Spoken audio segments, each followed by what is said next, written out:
Hello दोस्तों, नमस्ते। कैसे हैं आप सब। आज की कहानी है सौतेली माँ। कहानी को पूरा सुने, अच्छी लगे तो लाइक शेयर और चैनल को सब्सक्राइब कर दें। धन्यवाद। नव्या बचपन से ही बहुत ज़िद्दी थी। बिन माँ की बच्ची थी, इसलिए सब लोग उसे संभालते थे। दादी की तो लाडली थी। उसके पापा सचिन की दूसरी शादी करने का प्रयास चालू था, पर यह 7 साल की बच्ची कुछ ना कुछ करके अपने पापा का रिश्ता जुड़ने नहीं देती थी। उसकी दोनों नानी और दादी उसे समझा समझा कर थक गई। बेटा, सभी सौतेली माँ बुरी नहीं होती, और हम है ना, तुम्हें अगर तकलीफ दी तो हम उस पर चिल्लाएंगे, डांटेंगे। लेकिन उसके मन में बार बार डर आ रहा था कि सौतेली माँ मुझे तकलीफ देगी, पापा भी उसका ही सुनेंगे, और उसकी माँ की आखिरी याद मतलब उसका मंगलसूत्र वह भी उस सौतेली माँ को दे देंगे। ऐसा उसे लगता था। सभी को टेंशन हो रहा था कि उसे कैसे समझाए। उसकी माँ मतलब सुनीता एक एक्सीडेंट में 2 साल पहले इस दुनिया से चली गई। तब से लेकर अब तक उस बच्ची को संभालते थे, पर उसकी ये जिद ज़रा ज़्यादा ही थी। कैसे बताए अब इसे। उसकी दादी ने उनकी ही मौसेरे भाई की लड़की पसंद कर ली थी। उसकी भी शादी होकर तलाक हो गया था, और उसे एक लड़का भी था। पर यह बच्ची सुनने को तैयार ही नहीं थी। वह लड़का है मतलब उससे ही सब प्यार करेंगे, मुझसे नहीं, ऐसा मन में वह बिठाए हुए इस शादी को नहीं होने देगी, ऐसी जिद पकड़कर बैठी थी। उसके जिद के आगे सचिन भी नहीं बोल सका। दोनों दादी और नानी काफ़ी चिंतित हो गई। बाद में सुनीता की माँ ने समस्या का समाधान निकाला। सुनीता की एक दोस्त माया, जिसकी उम्र हो चुकी थी, इसलिए उसकी शादी तय नहीं हो रही थी। उसके घर जाकर नानी ने सब हकीकत बताई। वह सब सुनने और समझने के बाद भी माया शादी के लिए तैयार हो गई। इस वजह से दोनों नानी और दादी भी काफ़ी खुश हो गए। अब सचिन क्या कहता है, इसकी उनको चिंता हो रही थी। खुद सास ही बोल रही थी, इसलिए जमाई तैयार हो गया लड़की को मिलने के लिए। सचिन ने माया से मिलने का तय किया। मुलाकात के दिन सचिन ने माया से कहा कि मैं सिर्फ नव्या के भविष्य के लिए और अपनी माँ की इच्छा के लिए तैयार हुआ हूँ। मेरी तरफ से बाकी कोई भी उम्मीद मत करो। ये सुनते ही बहुत बुरा लगा माया को। पर कितने दिन घर वालों के ताने सुनूं, इसलिए माया तैयार हो गई और शादी भी हो गई। उसके घर की परिस्थिति इतनी अच्छी नहीं थी, इस वजह से उसके माँ बाप ने माया को कोई भी जेवर नहीं दिए, और नव्या ने अपनी माँ को मंगलसूत्र भी नहीं देने दिया। बाद में सुनीता की माँ ने माया की माँ बनकर सब कुछ किया। नव्या माया को बहुत परेशान करती थी। वो सौतेली माँ ऐसा कह के पुकारा करती उसे। माया थोड़ा सा डांटती या उसे समझाने का प्रयास करती, तब जानबूझकर झूठ मूठ कर रोने लगती थी। माया 2 महीने में ही पूरी हताश हो गई। दोनों दादी और नानी को सब पहले ही पता था, इस वजह से माया को वह कुछ नहीं बोलती। वह उल्टा उसे ही बोलती थी कि मारोगी तो चलेगा। पर सचिन को यह सब नहीं सहन होता था। जब परिस्थिति हाथ से निकलने लगी तो माया ने उसकी सहेली को, जो कि एक स्कूल टीचर थी, उसके साथ मिलकर एक प्लान बनाया, और सचिन को असली परिस्थिति का सच पता चले इसलिए नव्या के ड्रामों के वीडियोस बनाकर उसे दिखाया। पहले माया को ही गलत समझने वाला सचिन सारी सच्चाई से अवगत हुआ, और उसने दोनों को धन्यवाद किया। प्यार से नव्या को समझाया कि उसके आगे तुम्हें माया के साथ अच्छा बर्ताव करना होगा, उसकी सब बातें सुननी होगी। हालांकि नव्या ने काफ़ी तमाशा किया, पर उसकी साइड लेने वाला कोई भी नहीं है, ये उसे समझ में आ गया। उसको माया पर बहुत गुस्सा आता था। माया उसे बहुत समझाती थी। धीरे धीरे माया और सचिन का रिश्ता भी सुधर रहा था, पर पति पत्नी जैसा रिश्ता उनमें नहीं था, और वो सचिन ने उसे पहले ही बता दिया था। माया को बहुत बुरा लगता था। उसने अपनी इच्छाएं अपने मन में ही दबा दी। नव्या को उसने सौतेलापन कभी नहीं दिखाया, पर नव्या मात्र उसके साथ झगड़ा ही करती थी। धीरे धीरे नव्या बड़ी होती गई। सचिन हमेशा काम के लिए बाहर रहता था। माया नव्या के लिए हमेशा तत्पर रहती थी। उसने नव्या को बहुत प्यार से समझाने की कोशिश की, पर माया को हमेशा असफलता ही मिली। उसमें सचिन की माँ हमेशा बीमार रहती, उनकी वह देखभाल करती थी। उन्होंने एक बार माया को बुलाकर बताया, मुझे बहुत चिंता होती थी इस नव्या की, पर अभी नहीं होती। तुम हो ना, अभी मेरा कुछ हो भी जाए तो चलेगा, पर तुम्हारे लिए मुझे बहुत बुरा लगता है। जिस बच्ची के लिए तुम इतना करती हो, उसकी उसे कीमत ही नहीं। तभी माया मुस्कान के साथ बोली, नव्या को देखते हुए, उसने मुझे हमेशा गलत ही समझा।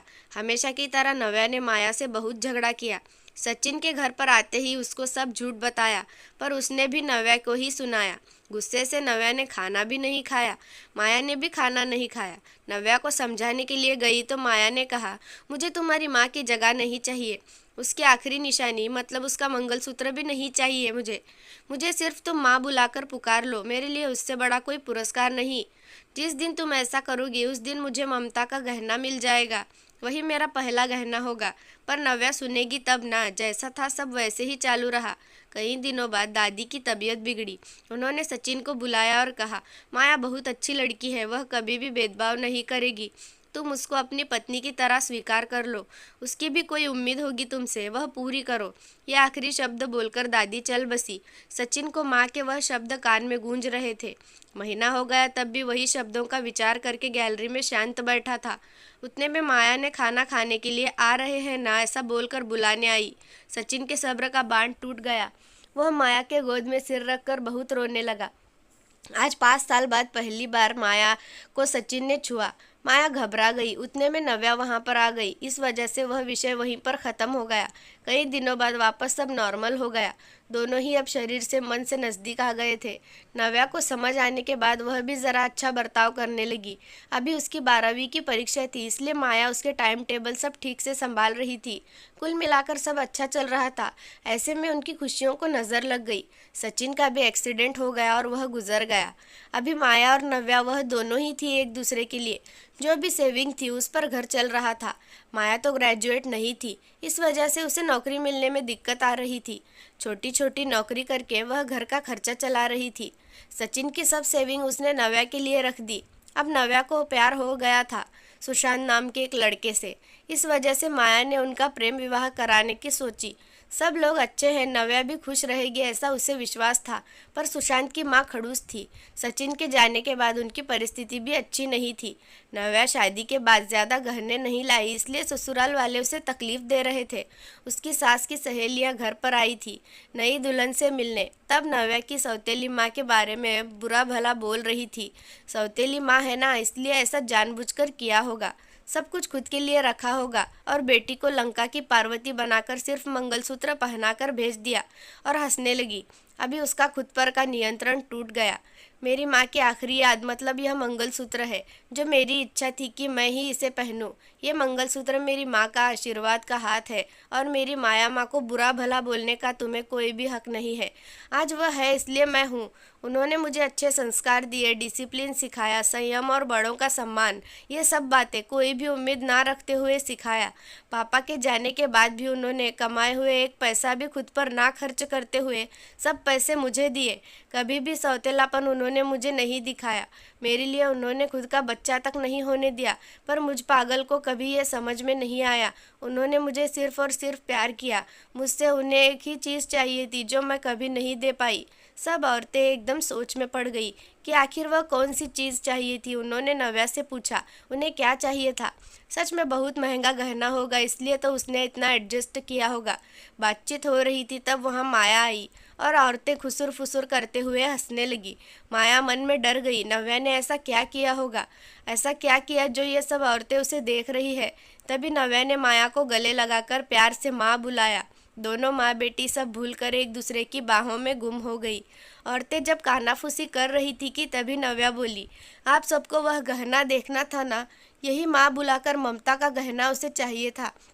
माया को तो रोना आ रहा था। दोनों सचिन और दादी के फोटो के सामने खड़े रहकर उनको हाथ जोड़कर खड़े थे। नव्या ने उनसे माफ़ी मांगी और माँ को कभी खुद से कभी दूर नहीं करूँगी ऐसा वचन दिया। दोस्तों, समाज में कई गलत बातें भावनाएं बनी होती है जो अनजाने अनजाने बच्चों तक पहुँच जाती हैं।